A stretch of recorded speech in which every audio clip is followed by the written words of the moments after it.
All right, guys. So in this module, we're going to learn all about how to build your very own RESTful API. Now, in previous modules, we've seen and used APIs that other people have created. And we've also started to build up our server to allow GET requests and POST requests. But in this module, we're going to do it from beginning to end, and we're going to build our very own complete RESTful API. Now, the first question you might have is, what exactly does REST mean? And what does it mean to make an API RESTful, right? Well, REST is not lazing on the couch and watching Netflix, but it actually stands for Representational State Transfer, which is quite a mouthful, but in order to understand it, we have to backtrace a little bit and we have to go back to that classic architecture that we've already looked at, which is the client and server architecture. And this is the architecture that the entire internet is pretty much built on. So let's just review it quickly. So the client makes a request to the server. So what exactly is the client? Well, if we were in a restaurant, the client would be, well, the client who's paying for the meal, right? And the server would be the server staff at the restaurant. So when our client makes a request, say, I'd like a pizza, please, then the server has to check to see if this is something that the restaurant can fulfill. And if so, he will smile graciously at you and fulfill that request. But if the client requested something that they didn't have, for example, a sausage, and it's not on the menu, then the server would give you an error code. A classic one, of course, being 404, which is resource doesn't exist. We don't stock sausages. Now, when the client makes that request to the server, classically on the internet, this is done through a HTTP request, Hypertext Transfer Protocol request.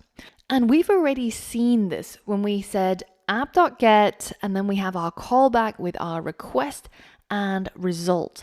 That is that request. And the analogy for this is it's kind of like the language that you're using to make the request.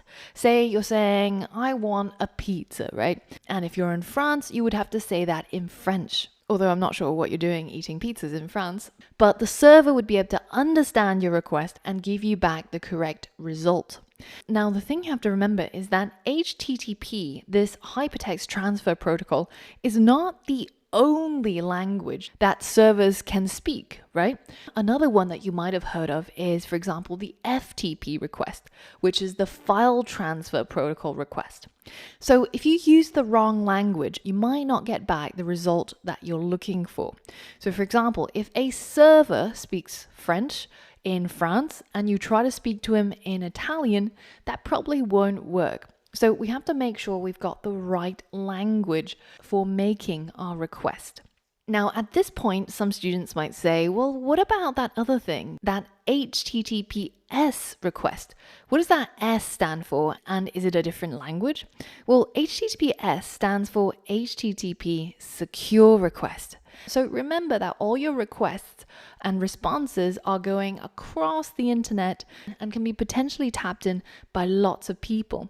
So if you wanted to make it secure, so you don't want to be on a website entering your car details and it's just going through, a bog standard HTTP request, because somebody might hijack that along the way and that's not very secure. So we can also use cryptography and encrypt our requests. So if anybody does intercept the request, they won't be able to know what it says. Now, this is kind of equivalent to having like a secret code language. For example, if both you and your waiter speak Klingon, then you could communicate securely. And it doesn't matter if you're overheard in the restaurant, because nobody else will be able to understand what you're saying other than yourself and your waiter. Now, let's say that the client has successfully made the request to the server. And this is something that the server can serve up, so it sees it as a valid request instead of a 404. Then in this case, the server should respond with the result of what it is that you requested. So in the restaurant, that might be your pizza. But on the internet, that might be the web page HTML or resources such as images or data. So in our code, you would have already seen app.get, and in the callback function, we've got our request and our result. and the result is what we get back from the server. Now, in order to give us that result, the server might do one of two things. It might do some computation, run some code to work out the result that you need. For example, if our server was a simple calculator web application, or the server might need to communicate with our database in order to grab the relevant pieces of data that the client requested. So depending on what kind of request that the client made, what kind of resource they wanted, the server might do one or both of these things. So we've seen that the client has to talk to the server using an HTTP request, a specific language that the server can understand. But also, there's only a certain amount of things that the server can do, right? Say at a restaurant, you would have a menu of items that this particular restaurant would serve. And it's exactly the same on the internet. The server will have a whole bunch of APIs, which are services that it can expose for clients to be able to tap into. And so when we're building an API, we're kind of like building the menu of things that our server can respond to when a client makes a request. So now that we understand all three components, what does it mean to make our API RESTful? Well, REST is essentially just an architectural style.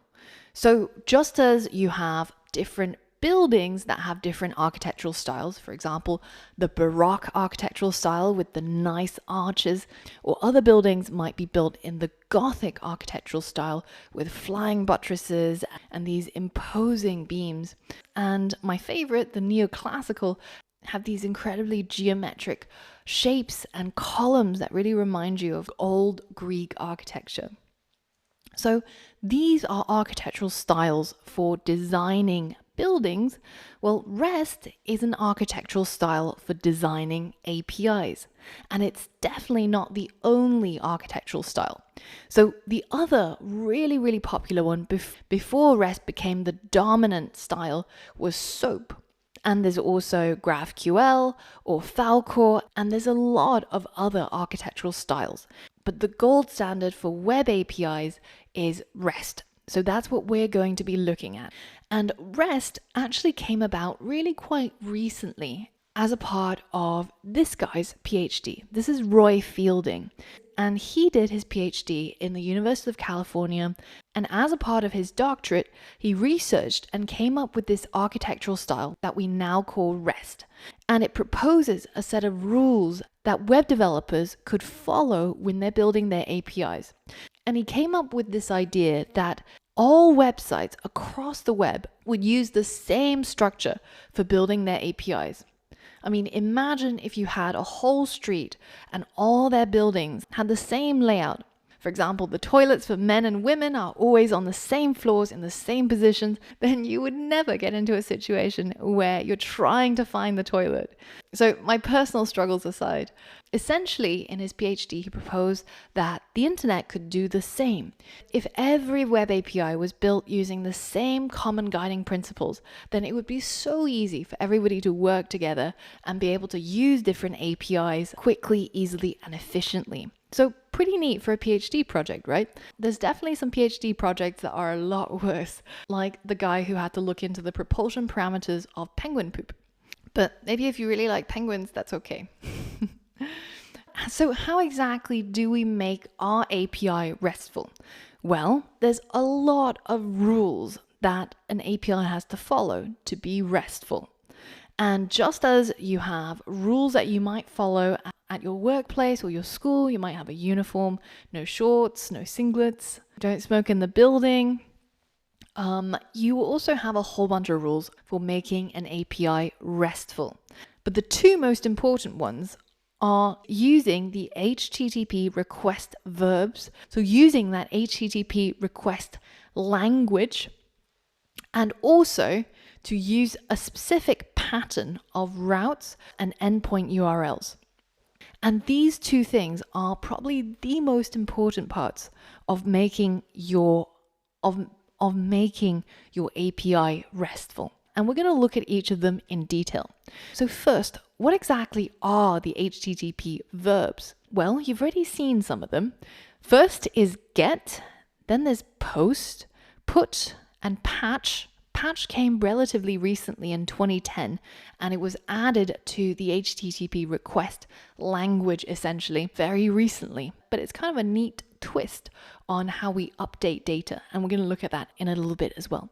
And finally, you've got delete. So these are the 5 HTTP verbs that you should be using in order to make your API RESTful.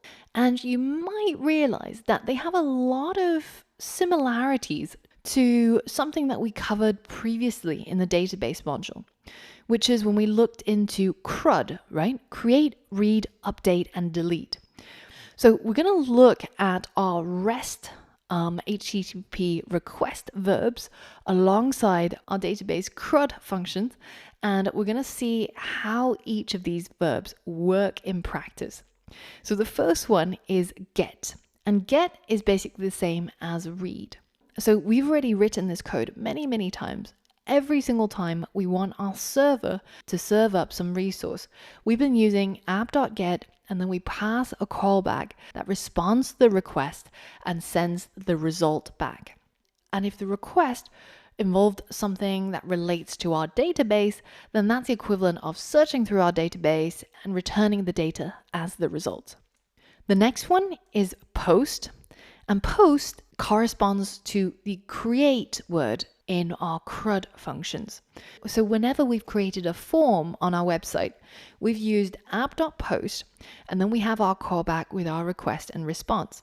And when data is posted to our server, then we create an entry in our database and we save that data for later. So in this case, the request will contain the data and the response will simply be success or maybe an error code if there was a problem. The next one is put and patch, and they both update our database. So we might have app.put or we might have app.patch, and these two things both go into our database and update some pieces of data. So what is the difference between put and patch? Well, here's a good analogy. Recently, I went onto Amazon and I found a really nice looking bicycle. And because I really wanted to poison my lungs by exercising around London, I clicked on the buy now button. So there I was, super happy, super excited for my bicycle to arrive. And then on the day of arrival, I opened up that box and my bicycle was really messed up. The whole front wheel was broken. So I'm not really sure what happened at the Amazon warehouse, but I got in touch with them and I wanted to try and figure out how we can solve this problem. So there were 2 ways that they could fix this problem. Option 1 was they send me an entire new bike. So this is the equivalent of put. You're updating your database by sending an entire entry to replace the previous one. Now, the other option Amazon offered was for them to simply send me a new tire. That was the only thing that was broken. The rest of the bike was fine. And in order to save the world from carbon emissions, shipping a wheel is much better than shipping an entire bicycle. And this is the same as patch. So when you're sending a patch request to the server, you're only sending the piece of data that needs to be updated instead of the entire entry that will be replaced. You're simply just updating the thing that needs to be updated. So when we see this in practice, I want you to think back to this bicycle analogy, and maybe it'll help you try and understand the difference between these 2 words. The final one is really simple. It's simply delete, and that's the same as delete in CRUD. And the code is as easy as app.delete, and this just deletes or destroys a particular piece of data in our database. So now that we've looked at the HTTP request verbs and we can see how they're used, the next thing to talk about is the specific pattern of routes and endpoints that you have to use in order to make your API RESTful. So just as when you go on a safari, there are different routes that you would use to reach, say, the elephant area or the camels or the hippos, in our server, we can specify specific routes or URLs in order to access certain resources. So you might have, www.google.com/elephants, then that would bring up all of the elephants, and /camels would be for the camels and hippos. So these are routes, and we've already used routes before using Express and Node in our server code. But in order for our API to be RESTful, we have to have a specific pattern of endpoints and routes. So for example, if our API was the Wikipedia API, right?